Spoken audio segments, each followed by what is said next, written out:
नमस्ते और स्वागत है। आज हम एक पहेली सुलझाने की कोशिश करेंगे। एक पहेली? हाँ। कि अमित शाह आखिर काम कैसे करते हैं, उनका स्टाइल क्या है। हमारे पास उनकी सुरक्षा बैठकों से लेकर चुनावी भाषणों तक, सरकारी बिल और यहाँ तक कि एक पुराने कोर्ट केस के दस्तावेज भी हैं। और इन सबको जोड़कर देखना है? हाँ, क्या इन सबको जोड़कर हम उनके काम करने के मास्टर ब्लूप्रिंट को समझ सकते हैं? ये एक बहुत दिलचस्प सवाल है, क्योंकि जब हम अलग अलग घटनाओं को देखते हैं, कश्मीर में सुरक्षा, मुंबई में चुनाव या संसद में कोई नया कानून, तो वो सब अलग अलग कहानियां लगती हैं। बिल्कुल। लेकिन अगर हम इन सारे धागों को एक साथ बुनने की कोशिश करें तो शायद एक तस्वीर उभर कर सामने आए, एक पैटर्न दिखाई दे। तो आज हमारी कोशिश उसी पैटर्न को पकड़ने की है। जरूर। तो चलिए इसी की पड़ताल करते हैं। शुरुआत करते हैं जम्मू कश्मीर से। ठीक है। हमारे पास टाइम्स ऑफ इंडिया की 7 फरवरी 2026 की एक रिपोर्ट है।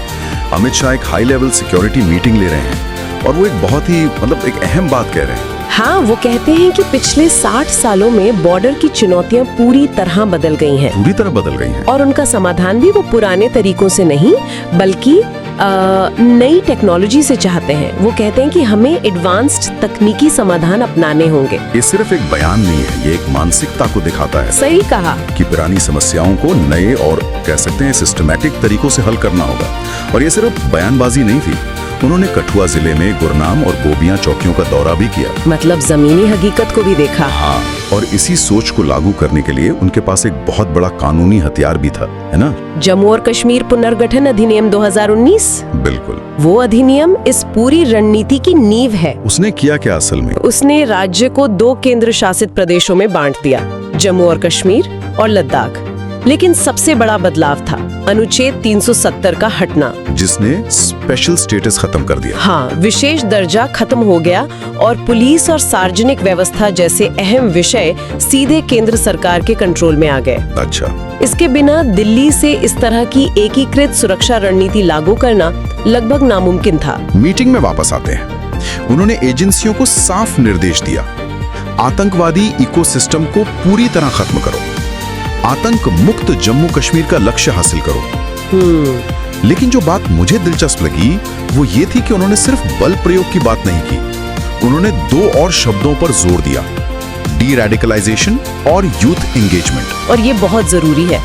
डी रेडिकलाइजेशन सिर्फ एक भारी भरकम शब्द नहीं है, इसका मतलब है उस विचारधारा को चुनौती देना जो युवाओं को हिंसा की ओर ले जाती है। मतलब सिर्फ बंदूक की लड़ाई नहीं है ये? नहीं, बिल्कुल नहीं। उनसे बात करना, उन्हें मुख्य धारा में लाने के लिए शिक्षा और नौकरी के मौके देना। सच कहूँ तो ये बंदूक की लड़ाई से कहीं ज्यादा मुश्किल और लंबी लड़ाई है। और यूथ एंगेजमेंट? मतलब आप युवाओं को एक सकारात्मक दिशा दे रहे हैं। ये दिखाता है कि रणनीति सिर्फ सख्ती की नहीं बल्कि एक सामाजिक बदलाव की भी है। लेकिन इस अधिनियम को लागू करने का तरीका भी काफी विवादास्पद रहा। हाँ, उस समय एक बड़ा सुरक्षा लॉकडाउन और कम्युनिकेशन ब्लैकआउट हुआ था। और वो इस मजबूत केंद्रीकृत दृष्टिकोण का दूसरा पहलू है। सरकार का तर्क था कि व्यवस्था बनाए रखने और किसी भी तरह की हिंसा को रोकने के लिए जरूरी था। और आलोचकों का क्या कहना था? आलोचकों ने इसे मानव अधिकारों का उल्लंघन बताया। लेकिन ये दोनों चीजें, एक तरफ यूथ एंगेजमेंट और दूसरी तरफ सख्त लॉकडाउन, उसी एक सिक्के के 2 पहलू हैं। मतलब हालात पर पूरा नियंत्रण हासिल करने की कोशिश। बिल्कुल। तो हमने देखा कि शासन में कंट्रोल और सिस्टम पर कितना जोर है, और यही पैटर्न हमें राजनीति में भी दिखाई देता है, शायद और भी ज्यादा साफ तौर पे। हाँ, और इसके लिए हम मुंबई चलते हैं। 1 अक्टूबर 2024 की एक रिपोर्ट है। अमित शाह मुंबई में पार्टी कार्यकर्ताओं से बात कर रहे हैं और एक बहुत बड़ा दावा कर रहे हैं। हाँ, 2029 में बीजेपी अपने दम पर सत्ता में आएगी और शहर का मेयर भी बीजेपी का होगा। ये तो जबरदस्त आत्मविश्वास है। लेकिन ये सिर्फ हवा में की गई बात नहीं थी, इसके पीछे एक पूरा ब्लूप्रिंट था, एक एक बूथ का हिसाब किताब। ये किसी राजनीतिक भाषण से ज्यादा एक कॉर्पोरेट स्ट्रैटेजी मीटिंग जैसा लगता है। आपने सही शब्द इस्तेमाल किया, स्ट्रैटेजी मीटिंग। हाँ। उन्होंने बूथों को ABCD 4 श्रेणियों में बांटने का निर्देश दिया। हर कैटेगरी के लिए टारगेट अलग था। अच्छा, तो ये ABCD का मतलब क्या था? कैटेगरी A वो बूथ है जहां बीजेपी मजबूत है, वहां लक्ष्य था वोटिंग 10% बढ़ाना, मतलब अपने समर्थक को घर से निकालकर वोट डलवाना। एग्जैक्टली। और जहां बीजेपी कमजोर है, यानी C और D कैटेगरी में, तो वहां क्या करना था? वहां रणनीति और भी बारीक थी। वहां लक्ष्य था कि किसी तरह विपक्ष का वोट शेयर कम किया जाए और जो भी वोट मिल सकते हैं उन्हें पार्टी की तरफ लाया जाए। तो इसके लिए किया क्या गया? हर बूथ पर एक सीनियर कार्यकर्ता को बूथ प्रमुख के साथ लगाया गया। उनका काम था घर घर जाकर मोदी सरकार और राज्य सरकार के काम गिनाना। ये दिखाता है कि उनके लिए हर एक वोट की कीमत है। बिल्कुल, चुनाव सिर्फ बड़ी बड़ी रैलियों से नहीं बल्कि एक एक दरवाजा खटखटाने से जीता जाता है। इसमें एक और योजना का जिक्र है जो मुझे हैरान कर गया। बीजेपी युवा मोर्चा की योजना। मोटरसाइकिलों वाली? हाँ, हर बूथ से 10 मोटरसाइकिल सवार एक साथ एक ही समय पर पूरे शहर में 1 घंटे की रैली निकालेंगे। पूरे शहर में एक ही समय पर हजारों मोटरसाइकिलें। ये सिर्फ एक रैली नहीं है, ये तो शक्ति का एक मनोवैज्ञानिक प्रदर्शन है। बिल्कुल, ये माहौल बनाने की रणनीति है। एक संदेश देना कि हम हर जगह हैं, हम संगठित हैं और हमारी ताकत को नजरअंदाज नहीं किया जा सकता। और उन्होंने सिर्फ सड़क पर ही नहीं बल्कि लोगों के फोन में भी लड़ाई लड़ने की बात की। हाँ, सोशल मीडिया, उन्होंने इसे नैरेटिव सेट करने का सबसे बड़ा हथियार बताया। हाँ, उन्होंने अखिलेश यादव और मुलायम सिंह यादव से जुड़ा एक व्हाट्सएप मैसेज का उदाहरण भी दिया। ये दिखाता है कि वो सूचना के प्रवाह को कितना जरूरी मानते हैं। सोचिए ये कितना स्मार्ट तरीका है। एक साधारण सा मैसेज आपके डिनर टेबल की बातचीत का हिस्सा बन जाता है। आजकल लड़ाई सिर्फ रैली के मैदान में नहीं बल्कि लोगों के व्हाट्सएप ग्रुप्स में लड़ी जा रही है।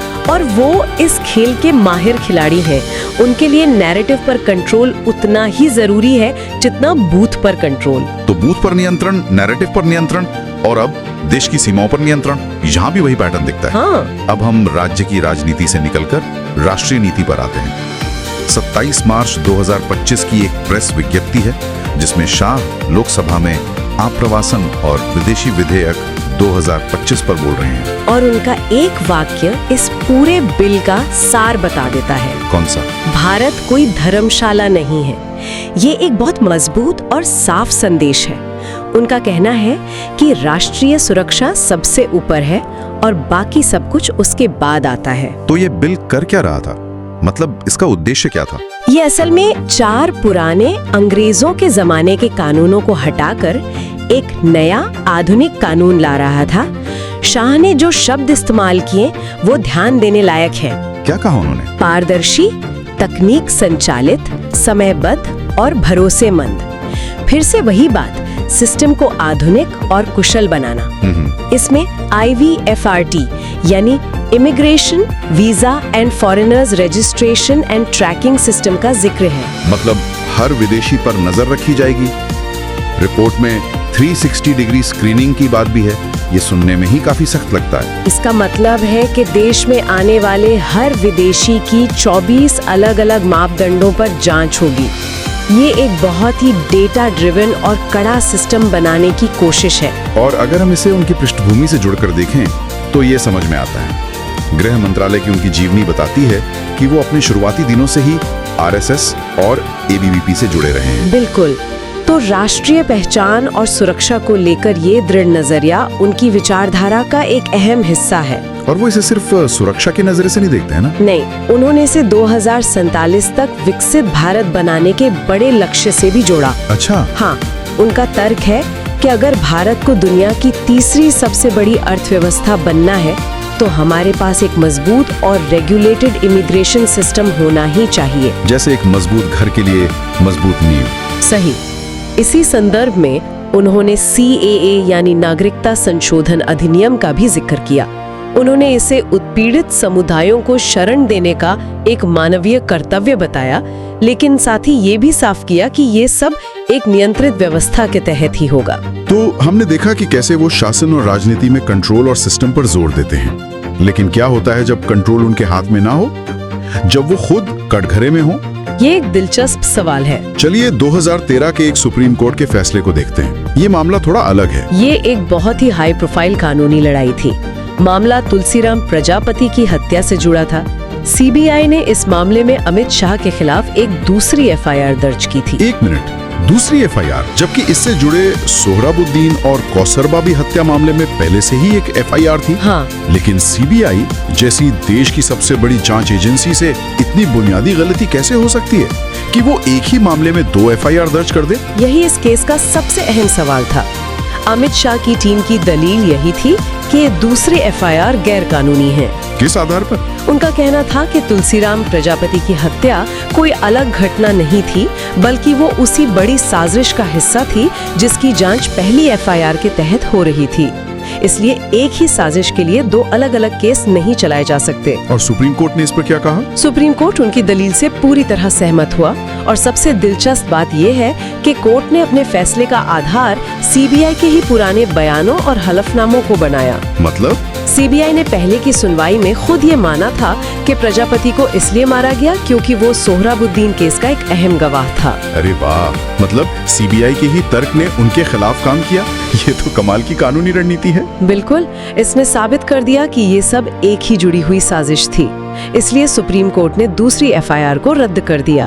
तो इसका मतलब ये हुआ कि आरोप खारिज हो गए? नहीं, आरोप खारिज नहीं हुए। कोर्ट ने कहा कि इस मामले के आरोप पत्र को पहले वाले केस में एक पूरक आरोप पत्र यानी सप्लीमेंट्री चार्जशीट के तौर पर जोड़ा जाना चाहिए। तो इस फैसले ने कानून का कौन सा बड़ा सिद्धांत स्थापित किया? इसमें आपराधिक कानून के एक बहुत ही महत्वपूर्ण सिद्धांत को मजबूती दी, जो संविधान के अनुच्छेद 21 से जुड़ा है। वो क्या है? इसे ऐसे समझिए, कोर्ट का मानना है कि एक ही गलती के लिए आपको बार बार कटघरे में खड़ा नहीं किया जा सकता। ये आपके मानसिक और व्यक्तिगत स्वतंत्रता पर एक अंतहीन तलवार की तरह लटकता रहेगा, जो अनुच्छेद 21 के तहत मिले जीवन और स्वतंत्रता के अधिकार के खिलाफ है। एक घटना, एक ही केस। बिल्कुल। तो आज की इस पूरी चर्चा को हम कैसे समेटें? हमने अमित शाह के कई अलग अलग रूप देखे। जम्मू कश्मीर में तकनीक पर जोर देने वाले एक सुरक्षा प्रमुख, मुंबई में एक एक बूथ का हिसाब लगाने वाले एक माइक्रो मैनेजर, और भारत के इमिग्रेशन सिस्टम को नए सिरे से गढ़ने वाले एक राष्ट्रवादी कानून निर्माता। और साथ ही एक ऐसा व्यक्ति जिसने सुप्रीम कोर्ट में संवैधानिक कानून की बारीकियों पर एक जटिल केस जीता।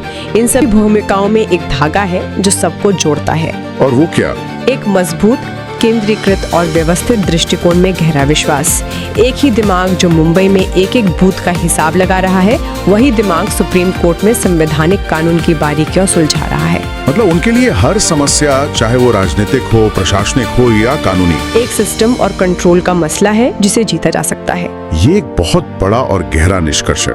तो आज की चर्चा के बाद सोचने के लिए एक विचार ये है, व्यवस्था बनाने और उसे नियंत्रित करने की ये प्रबल इच्छा भारत जैसे विशाल, विविध और कह सकते हैं अप्रत्याशित देश की जटिलताओं के साथ कैसे तालमेल बिठाती है? एक अच्छा सवाल है। इस पर विचार जरूर कीजिएगा। अगली बार मिलते हैं।